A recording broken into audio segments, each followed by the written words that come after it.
And, Cliff, welcome to the St. Augustine's Asylum for the Mentally Ill. My producer Tom said good things about you. In your backpack is a flashlight, a voice recorder, an EMF, and a couple of little fun occult things. We'll let you know when to take those out. Ready to pay off some of those college debts and beer tabs? Well, of course you are. And when you're ready, enter in through those front doors.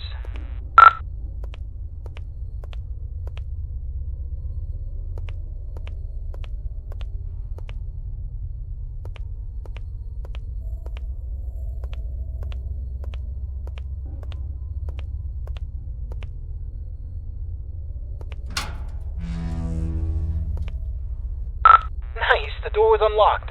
It can get a little sticky sometimes. So here's the story behind the St. Augustine's Asylum for the Mentally Ill.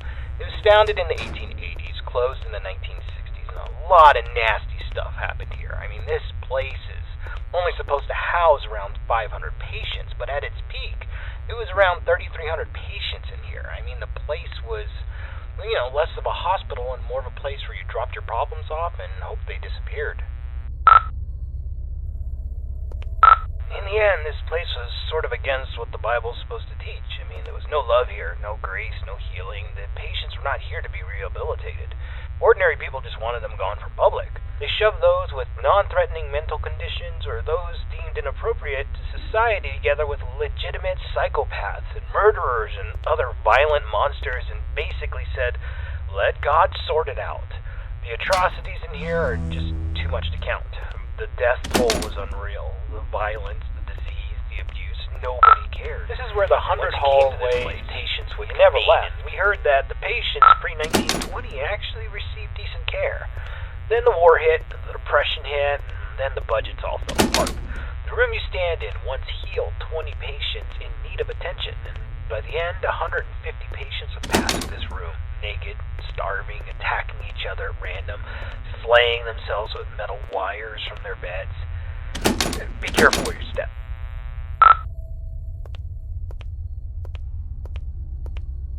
Alright, this is a good place to start. I want you to take out your voice recorder and I'll hopefully be able to awaken this place. Okay, spirits of St. Augustine, please reveal your presence to us. Show us that you are in this room. Feel free to interact with anything or speak to us. Use your words, use your voice, and let us know that you're here. Okay, play that back. Just know that you're here.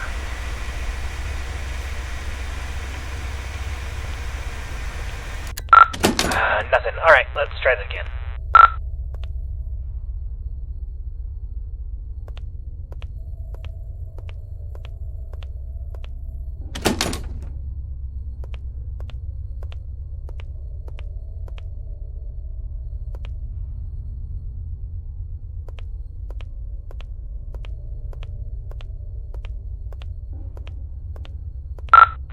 Alright, let's try this.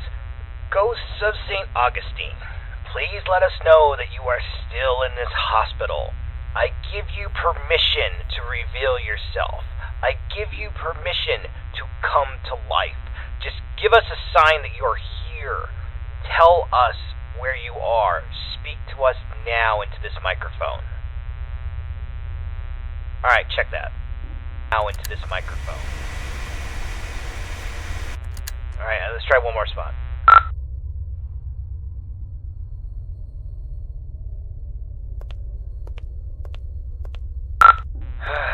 Ghosts of St. Augustine, you're all a bunch of ghoulish pricks. Show up or piss off!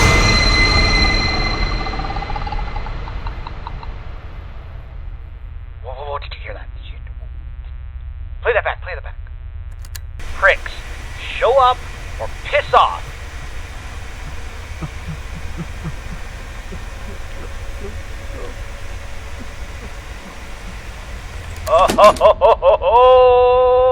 Alright, looks like we got an investigation. Alright, I want you to go down the morgue hallway, and we're going to continue our investigation in the other gathering area.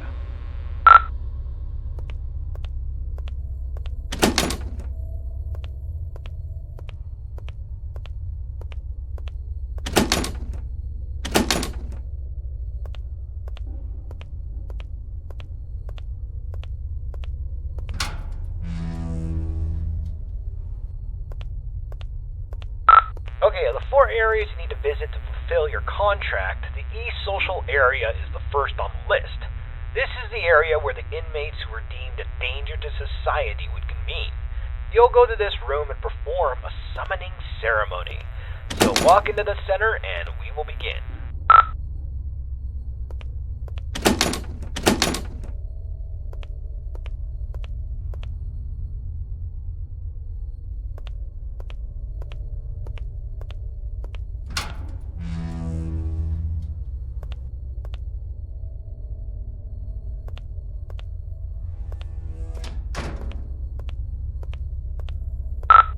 Entrance to patient cells 200 through 219. We're talking extreme bipolarism, schizophrenia, dementia.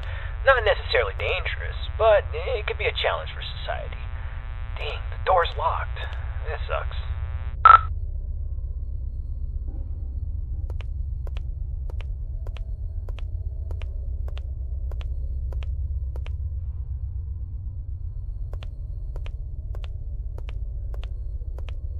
This is the entrance to the patient cells 220 to 240.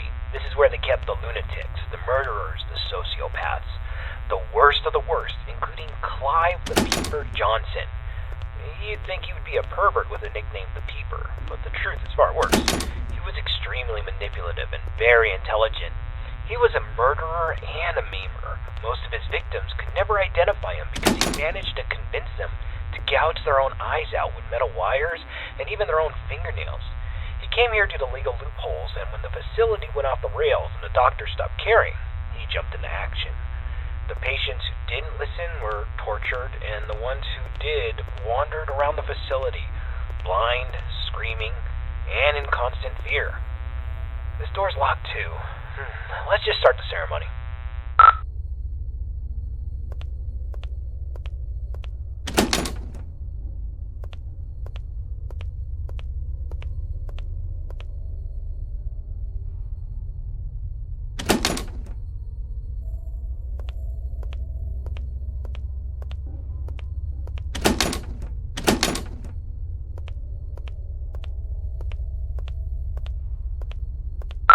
Spirits inside this asylum, we know that you're here.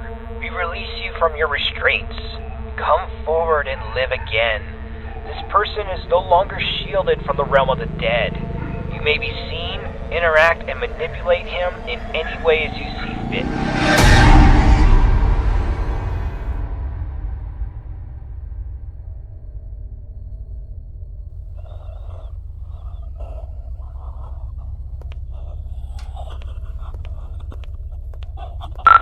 Don't just stand there. Go check it out.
Get the hell out of there. Just go to the front door and get out.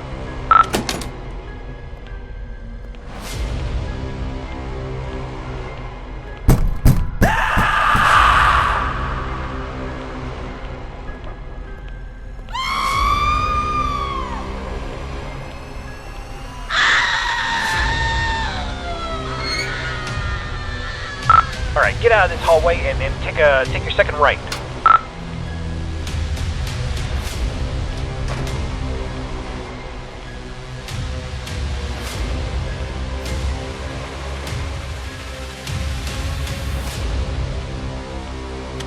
Door's locked, damn it. Oh, okay, there's a staircase. Take the staircase up to the second floor, and you should be next to a fire escape. You should be able to get out that way, so go up the staircase.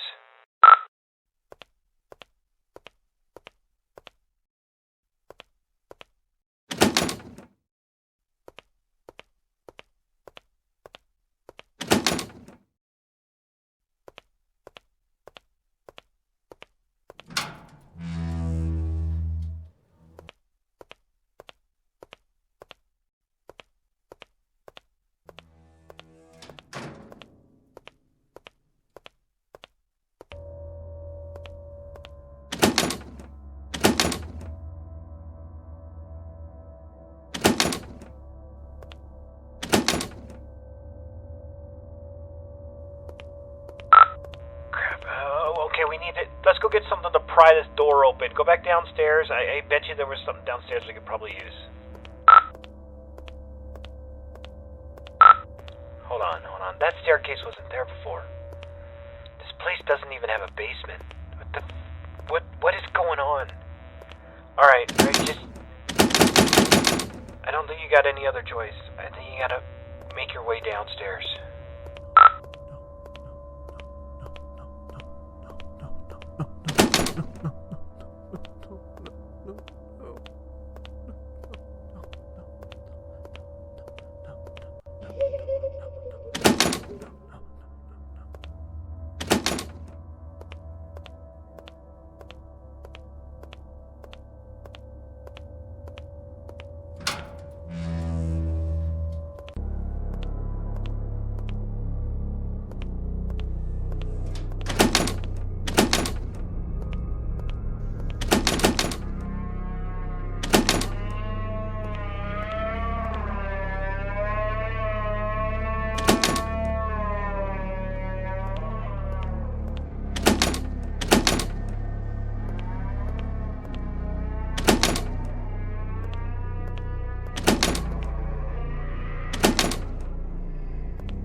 Alright, confession time.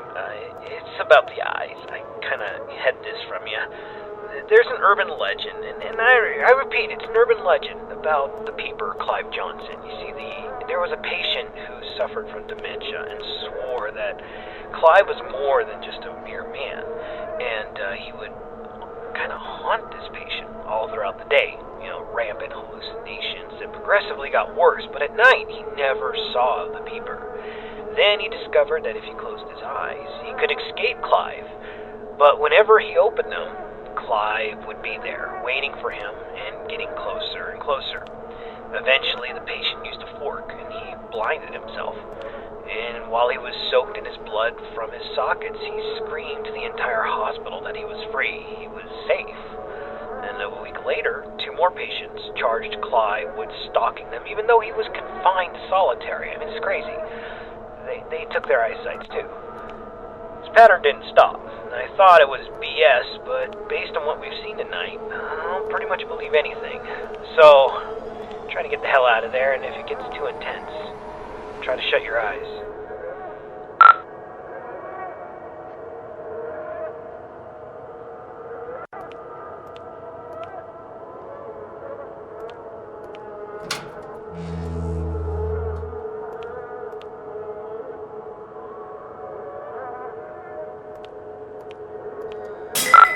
Damn flashlight broke. I can't use that anymore.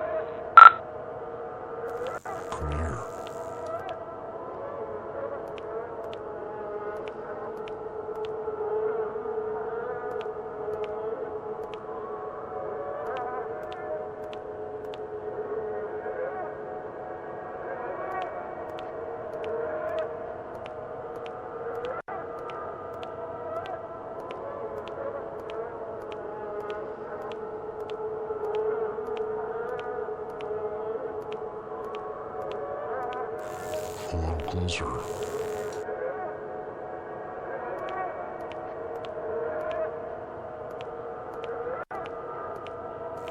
I see you now. Rapid Clive, run! He sees you!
You got a choice.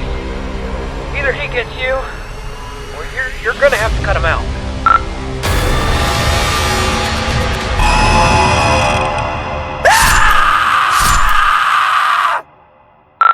Holy crap, man. I can't believe you just did that. You freaking gouged your eyes out with a scalpel. Are you alright? I know you're not. Holy crap. Alright. We're getting a picture from your camera. Bad news is it's pitch black. There's no light. Your room, there's nothing I could see. The flashlight went out, and we don't even know where you are. I'm not going in there. Are you going in there? I'm not going in there. Hell no. Look,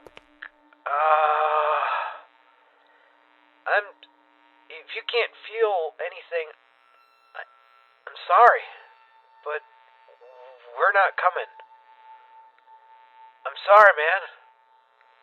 I have to go. I'm sorry.